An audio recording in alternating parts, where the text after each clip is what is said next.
A group of us went down to Florida a couple weeks ago and worked with Samaritan's Purse and cleanup efforts from Hurricane Ian. If you remember, that was back in late September. I'll be honest with you, riding down in a 12-passenger bus for this guy was not comfortable.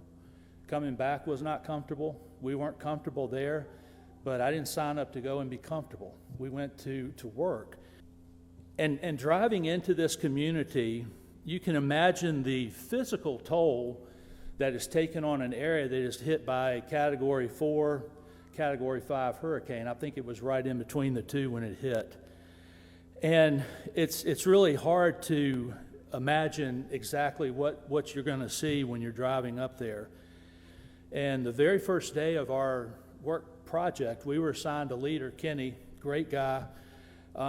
He told us, he said, if you've come down here to work, you're going to be disappointed.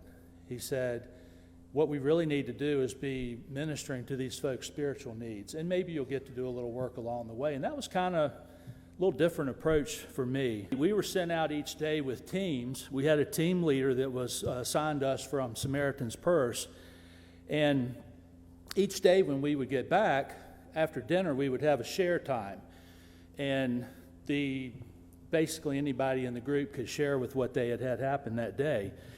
So on the second day, a group of firefighters and EMTs from Washington State were serving as volunteers on this elderly woman's house. And while they were working, she collapsed inside the house, and they worked to revive her. They were all trained to do this. They worked with her until the EMTs, the local EMTs, showed up. And unfortunately, they were not able to help this lady recover.